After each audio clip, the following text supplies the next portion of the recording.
بسم الله الرحمن الرحيم. الحمد لله رب العالمين، والصلاة والسلام على أشرف الأنبياء والمرسلين نبينا محمد وعلى آله وأصحابه أجمعين. أما بعد، أعوذ بالله من الشيطان الرجيم. بسم الله الرحمن الرحيم. لا يكلف الله نفسا إلا وسعها، لها ما كسبت وعليها ما اكتسبت. ربنا لا تؤاخذنا إن نسينا وأخطأنا، ربنا ولا تحمل علينا إصرا كما حملته على الذين من قبلنا، ربنا ولا تحملنا ما لا طاقة لنا به، واعف عنا واغفر لنا وارحمنا أنت مولانا فانصرنا على القوم الكافرين. اسلامی بھائیوں، آج کے دور میں انسان گہما گہمی کی زندگی جیتا ہے، مصروفیات کی، طرح طرح کے ذہنی دباؤ کو جھیلتا ہے. بہت سارے کام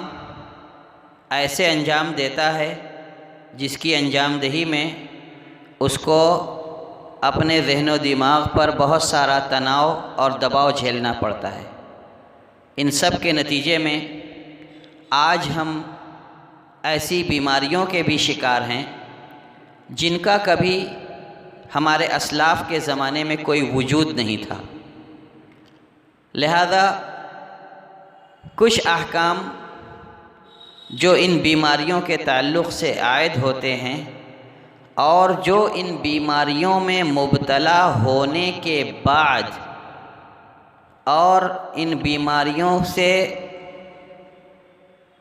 نبرد آزما اور جوجھ رہے لوگوں کے لیے ضروری ہیں، اس پر تو گفتگو ہو، لیکن اس سے پہلے ہمیں اپنے ان صحت اور تندرستی کے ایام کو، نوجوان ہیں اگر ہم، تو نوجوانی کے اس مرحلے کو اللہ تبارک و تعالیٰ کی طاعت و بندگی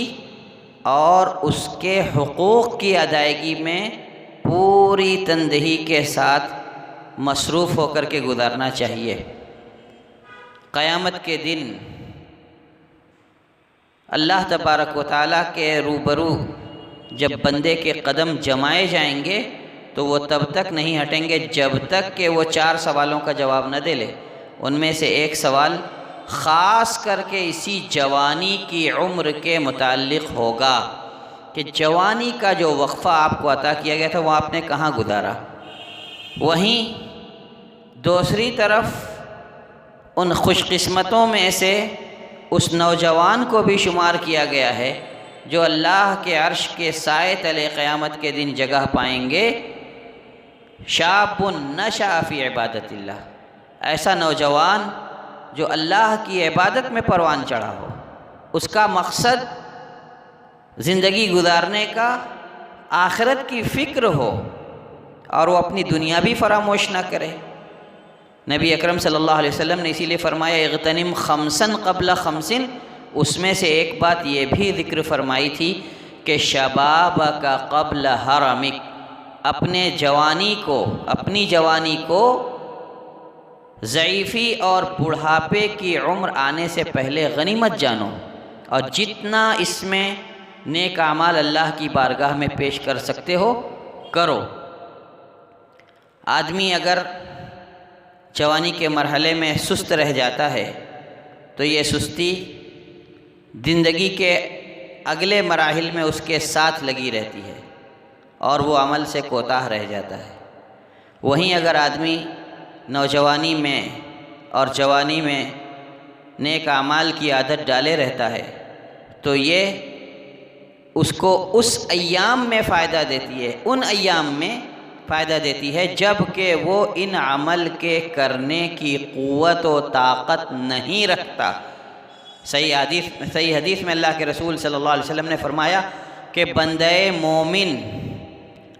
جب بیماری، سفر یا کسی عذر کی بنا پر اپنے ان کاموں سے غافل رہ جاتا ہے، ان کاموں کو انجام نہیں دے پاتا جنہیں وہ صحت و تندرستی اور تمام طرح کی آسائش کے فراوانی کے وقت کیا کرتا تھا، اللہ تبارک تعالیٰ اس کو اس کا اجر عطا فرماتا ہے. اگر آپ بیمار ہو گئے، بیماری کی وجہ سے بہت سے وہ نوافل اور مستحبات آپ انجام نہیں دے پاتے تو آپ کو اس کا اجر ملے گا۔ لہذا جب تک یہ صحت اور تندرستی اللہ تبارک تعالیٰ نے آپ کو عطا کی ہے، آپ اس کو غنیمت جانتے ہوئے زیادہ سے زیادہ اعمال صالحہ اللہ تبارک تعالیٰ کی بارگاہ میں پیش کیجئے۔ بیمار ہو گئے اور بیماری کی وجہ سے کچھ کام آپ سے انجام نہیں پاتے، خاص طور سے ان بیماریوں میں مبتلا حضرات جن کے پوری طرح اس بیماری سے شفا یاب ہونے کی امید بہت معدوم ہے یا کم ہے،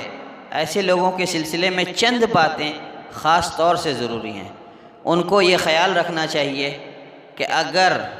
وہ اس بیماری میں مبتلا ہونے کے باوجود کسی طرح کی غفلت برتتے ہیں اور اس غفلت کے نتیجے میں مزید پریشان ہوتے ہیں، علاج کے سلسلے میں اللہ کے رسول صلی اللہ علیہ وسلم کا فرمان ہے کہ ما انزل اللہ من داء الا وانزل له دواء علمہ من علمہ وجہلہ من جہلہ فتداووا ولا تداووا بالحرام۔ تو اللہ کے رسول صلی اللہ علیہ وسلم کا حکم ہے کہ اللہ نے کوئی بیماری ایسی نہیں اتاری جس کا علاج نہ اتارا ہو۔ جو جان پایا، جو نہیں جان پایا اس سے جاہل رہا، غافل رہا، لا علم رہا۔ لہذا آپ لوگ علاج کرو اور حلال اور جائز چیزوں کے ذریعے سے علاج کرو، حرام کے ذریعے سے نہیں۔ تو علاج کرنے کا اللہ کے رسول صلی اللہ علیہ وسلم نے حکم دیا، لہذا علاج سے غفلت نہیں۔ اس کے باوجود اگر ایسی بیماریوں کے نتیجے میں کسی ایک بیماری کا خاص طور سے نام نہیں لوں گا، کوئی بھی ایسی بیماری جو آپ سے احتیاط کا تقاضا کرتی ہو تو وہاں بہت سے احکام آپ کے ساتھ خاص ہو جاتے ہیں۔ مثلا اگر آپ بیماری کے نتیجے میں بہت دیر تک کھڑے نہیں رہ سکتے تو آپ سے بہت دیر تک کھڑے رہنے والی عبادتوں میں رخصت مل جائے گی آپ کو، اور آپ اس کو بیٹھ کر انجام دے سکتے ہیں۔ صلی قائما فإن لم تستطع فقاعدا فإن لم تستطع فعلى جنب فإن لم تستطع فأو بإيمان۔ یہ ایک مثال ہے کہ بیٹھ کر کھڑے ہو کر کے نماز نہیں پڑھ سکتے، بیٹھ کے پڑھیے، بیٹھ کے نہیں تو لیٹ کر پڑھیے، لیٹ کر کے بھی اگر آپ ارکان کو ادا نہیں کر سکتے اشارے سے ہاتھ کے تو آنکھوں کے اشارے سے نماز پڑھیے، لیکن نماز بہرحال پڑھیے۔ روزہ نہیں رکھ سکتے آپ اپنی بیماری کی وجہ سے تو آپ روزہ مت رکھیے، اور ایسے لوگوں کے بارے میں اسلام کی رخصت ہے کہ وہ اطعام مسکین کریں۔ کوئی عورت ہے کسی ایسی بیماری میں مبتلا ہے جس کے نتیجے میں اگر وہ زچگی کے مراحل سے گزرے، حمل اور زچگی کے، تو اس کی اولاد اور اس کا شوہر اور اس کے افراد خاندان متاثر ہوں، تو اس کو اسلام نے اس بات کی رخصت دی ہے کہ اپنے نفس کو مزید ہلاکت میں نہ ڈالے، اور اللہ تبارک تعالیٰ نے اس سے پہلے جو اولادیں اس کو عطا کی اسی پر صبر کرے، کیونکہ غور کرنے کی بات ہے کہ اگر اس ہمت کے نتیجے میں یا اس جذبے کے نتیجے میں، اس کا جذبہ بہرحال قابل قدر ہے کہ اللہ کے رسول صلی اللہ علیہ وسلم کی سنت کہ ہماری امت میں اضافے کا سبب بنو، زیادہ بچے والی عورت بنو، عمل کرنا چاہتی ہے، لیکن اس کی مجبوری اس پر مقدم ہے، اور اس کو اس بات کی بھی فکر ہونی چاہیے کہ وہ اپنے گھر کی ذمہ دار بھی ہے، بچوں کے اور شوہر کے بھی اس پر حقوق ہیں، اور اگر ان حقوق کو وہ اللہ کی رضا اور خوشنودی کے لیے ثواب کی نیت سے ادا کرتی ہے تو اس پر بھی اس کو اجر ملے گا۔ اپنے بچوں کی اچھی پرورش کرتی ہے اس پر اجر ملے گا، اور بجائے اس کے کہ اپنے بچوں کو کسی دوسرے کے دستنگی چھوڑے جو اس کی ویسی رعایت نہ کریں، وہ اپنے بچوں کی حسن تربیت پر دھیان دے، مزید بچوں کی فکر چھوڑ کر۔ ایک مثال ہے یہ، ایسے ہی بہت سے افراد جو بہت سے ایسے کام انجام دینے سے قاصر ہوں تو ان کو چاہیے کہ اللہ نے جو کچھ ان کو عطا کیا اس پر صبر و شکر بجا لائیں، اور اللہ سے یہ امید باندھ کے رکھیں کہ اگر کبھی شفا یابی نصیب ہوگی تو ہم اس جانب پھر سے اقدام کریں گے۔ کچھ دعائیں اللہ کے رسول صلی اللہ علیہ وسلم نے فرمایا کہ جس کو پڑھنے سے مہلک اور موذی بیماریاں دور رہتی ہیں۔ صحیح روایت ہے سنن ابو داؤد کی کہ اللہ کے رسول صلی اللہ علیہ وسلم نے فرمایا کہ